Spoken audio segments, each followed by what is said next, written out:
السلام علیکم.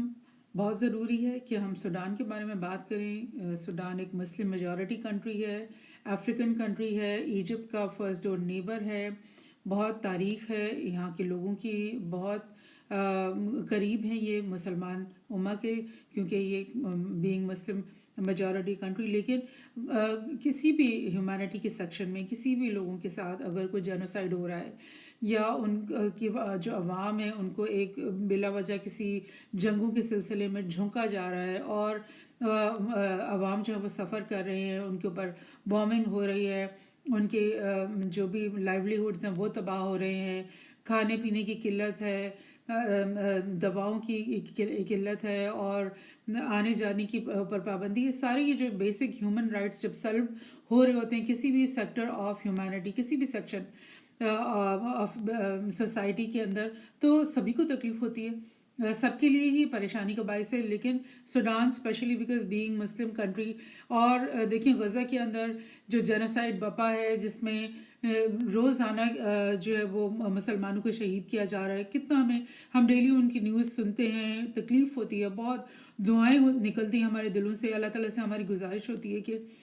کسی طرح سے یہاں پہ امن واپس آ جائے اور یہاں کے جو لوگ ہیں ان کو رسپائٹ ملے، اور یہاں کے جو لوگ ہیں اور بچے ہیں، بوڑھے ہیں، خواتین ہیں، ان کو وہ ایک نارمل زندگی گزار سکیں، اور اللہ تعالیٰ ان کی مدد کرے. اور تمام مسلم ممالک جو ہیں ان سے ہمیں امید ہم لگا کے بیٹھے ہوتے ہیں کہ کوئی پازیٹیو اقدامات ایسے کریں گے، کچھ ایسے عمل کریں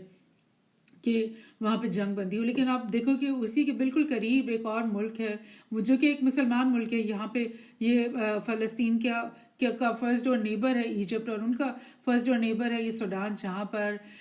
جنگوں کا سلسلہ ایسا چل رہا ہے کہ وہ ختم ہونے کا نام ہی نہیں لے رہا. اور کبھی سول وار، کبھی ملک کو توڑنے والی وار. کیونکہ آپ کو اگر میں ریمائنڈ کرواؤں کہ 2011 میں سوڈان کے جو ہے 2 ٹکڑے ہو گئے تھے، اور سوڈان کے جو ساؤتھ میں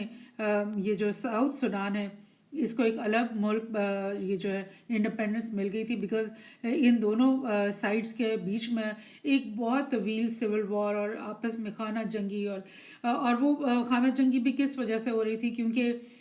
یہاں پہ جو ریبل فورسز ہیں ان کو کوئی باہر کے ممالک گلوبل فورسز جو ہیں وہ ان کو ایڈ کر رہی، ان کو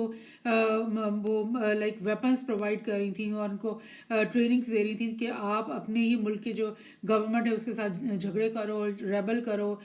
جنگ سول وار جاری رکھو. جس کی وجہ سے یہ ساؤتھ سوڈان کے جو ریبلز ہیں اور جو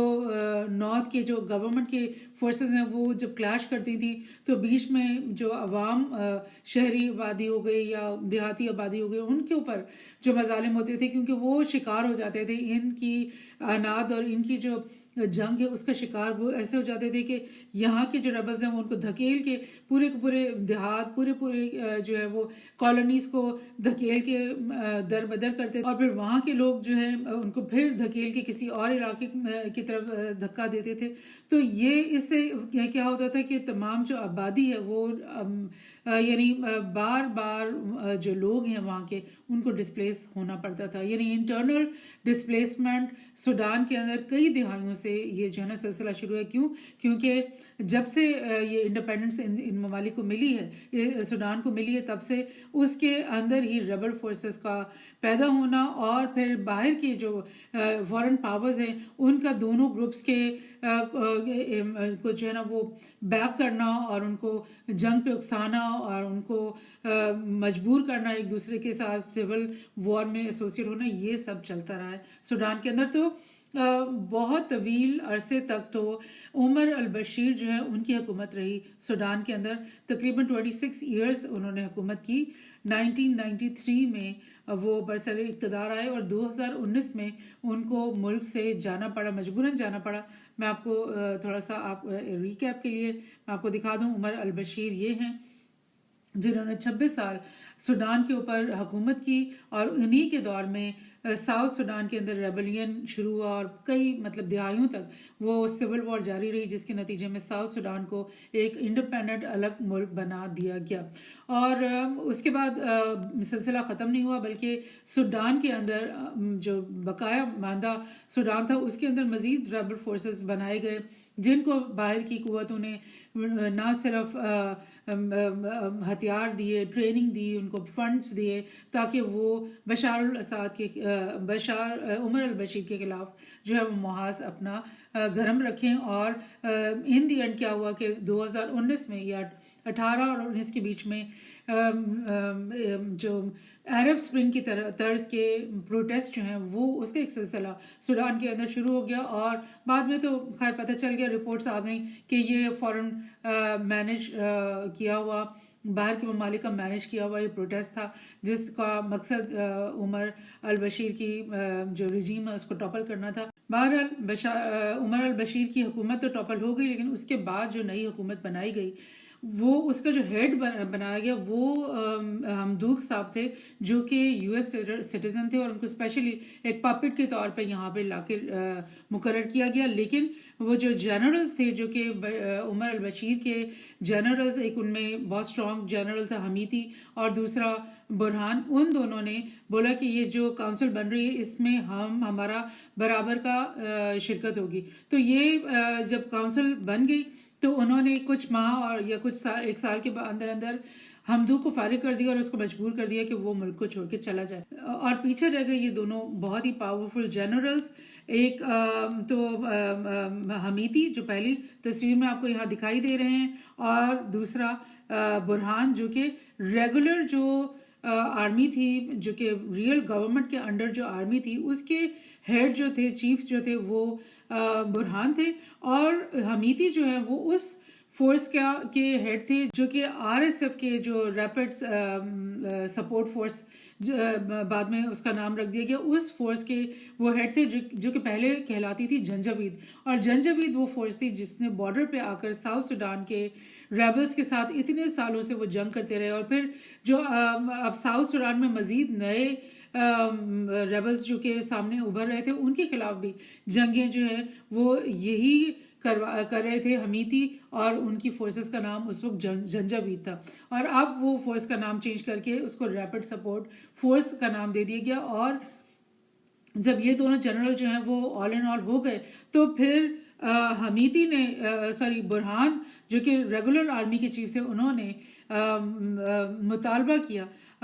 حمیتی سے کہ تم اپنی آر ایس ایف کو ریگولر آرمی کے اندر میش کر لو، ملا دو اور ضم کر دو، اور اس ریگولر آرمی کے اندر تم شامل ہو جاؤ. تو حمیتی نے یہ سوچا کہ اگر میں اس آرمی کے ساری یونٹس کو ریگولر آرمی کے ساتھ مکس کر دیتا ہوں، میش کر دیتا ہوں، تو میری جو انڈیویجول پاور ہے اور میری جو انڈیویجول فورس کی آئیڈینٹی ہے وہ تو ختم ہو جائے گی. پھر ایک دن جو برہان ہے وہ مجھے بھی کک آؤٹ کر دے گا، تو ایسا میں نہیں ہونے دوں گا. لہٰذا اس نے اپنی فورس کو الگ ہی رکھا، وہ ایک الگ آرمی، اس کے الگ یونٹس، اور وہ ساؤتھ آف سوڈان میں کام کرتے رہے، اپنے سول وار کو جاری رکھے رہے، اور حمیتی الگ سے اپنی جو ریگولر آرمی ہے اس کو وہ ہیڈ کرتا رہا. اور وہی دونوں جنرلز جو ہیں وہ اس وقت آج تک بھی دونوں آپس میں لڑ رہے ہیں. اور ہو یہ رہا ہے کہ دنیا کے جو پاورفل ممالک ہیں وہ کیا کر رہے ہیں کہ کوئی آ کر کے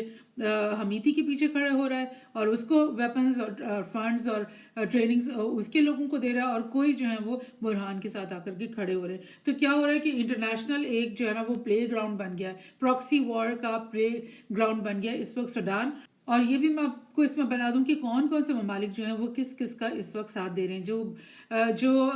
حمیتی ہیں جو کہ آر ایس ایف کے ہیڈ ہیں، جو کہ پہلے جنجوید تھی، اور وہ ساؤتھ سوڈان میں ریبلز کے ساتھ لڑتے رہے ہیں، اور اب وہ خود ایک ریبل فورس بن گئے ہیں جو کہ ریگولر آرمی کے ساتھ لڑ رہی ہے. اس حمیتی کو آر ایس ایف کو کون سپورٹ کر رہا ہے؟ اس کو یو اے ای جو امارات ہیں یہ کر رہے ہیں سپورٹ، اور اس کے علاوہ جو لیبیا میں ہفتار گورنمنٹ ہے وہ ان کو سپورٹ کر رہی ہے، اور رشیا کے جو لوگ ہیں حکومت ہے وہ بھی اس کو سپورٹ کر رہی ہے. دوسری طرف جو برہان ہے جو کہ ریگولر آرمی کا چیف ہے اس کو سعودی عرب سپورٹ کر رہا ہے, ایجپٹ سپورٹ کر رہا ہے, اور چیڈ اور لیبیا کی جو دوسری سائڈ ہے وہ سپورٹ کر رہی ہے. سو آپ دیکھ رہے ہو کہ مختلف ممالک, اور پھر ظاہر ہے یو ایس کا بھی کچھ نہ کچھ ہاتھ ہوگا. اسرائیل جو ہے وہ بھی دونوں سائڈوں کو کر رہا ہے. حمیتی سے بھی ان کے ڈیلیگیٹس ملتے رہے اور برہان سے بھی ملتے رہے, اور خیال یہی ہے کہ حمیتی کے لوگوں کو ویپنز دینے میں اسرائیل کا بھی ایک رول ہے. اسی طرح آپ سمجھ سکتے ہیں کہ اگر اسرائیل کا کسی کے ساتھ انکلینیشن ہے تو ڈیفینیٹلی یو ایس بھی اسی پارٹی کے ساتھ انکلائنڈ ہوگا. بہرحال مقصد یہ ہے کہ دونوں جو ہے نا وہ آپس میں لڑتے رہیں, ایک کو تم سپورٹ کر دو ایک کو ہم سپورٹ کرتے ہیں, یہ لڑتے رہیں اور پھر دوبارہ سے ملک کے ایک مزید ٹکڑے ہو جائیں. یہ بیلکنائزیشن کا جو سلسلہ ہے نا کہ ملک کے ٹکڑے کرو پھر مزید ٹکڑے کرو, یہ ایک بہت بڑی عالمی سازش لگتی ہے سوڈان کے خلاف, جو کہ اس وقت ہمیں دکھائی دے رہی ہے. اسی ساری صورتحال میں کیا ہو رہا ہے کہ سوڈان کے اندر ہیومینیٹیرین کرائسس بہت زیادہ شدید ہو گیا ہے, اور جس طرح غزہ کے اندر لوگوں کے پاس نہ کھانے کے لیے ہے نہ ان کے سروں پہ چھت ہیں, وہ انٹرنلی بار بار ڈسپلیس کیے جاتے ہیں, پھر ان کی زخمی لوگ بہت ہیں, میڈیسن کی کمی ہے, ڈاکٹرز نہیں ہیں, اسکولز نہیں, کچھ بھی نہیں ہے. اسی طرح کی ساری صورتحال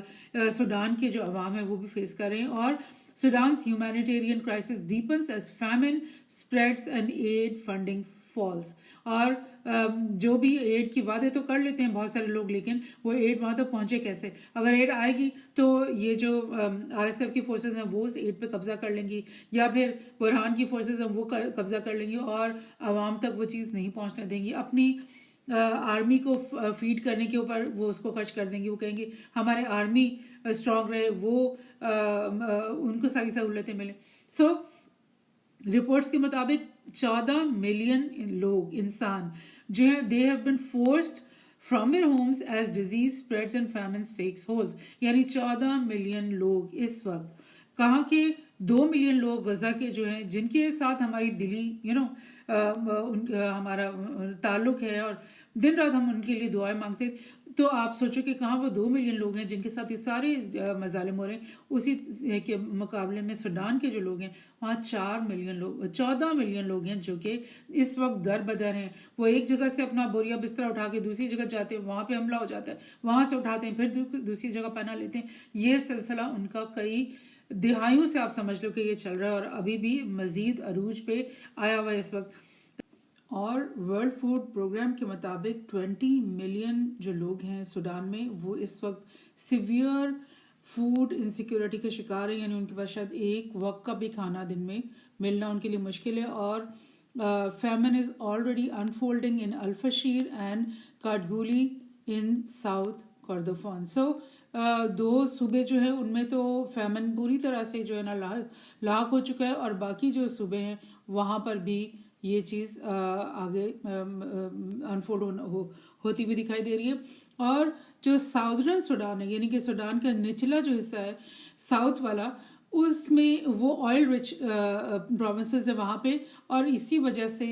فائٹنگ جو ہے وہ انٹینسیفائی بھی وہاں ہو گئی ہے, اور اسی وجہ سے بھی ہے کہ وہاں پر ہر پارٹی کا خواہش ہے کہ ان کو وہ آئل رچ جو علاقے ہیں وہ ان کے قبضے میں آ جائیں, اور چاہے وہاں پہ ریبیلین چلتا رہے, چاہے وہاں پہ سول وار چلتا رہے, یا چاہے اس کو توڑ کے ایک الگ ملک بنا دیا جائے, لیکن وہ تیل جو ہے وہ سستے داموں یا فری میں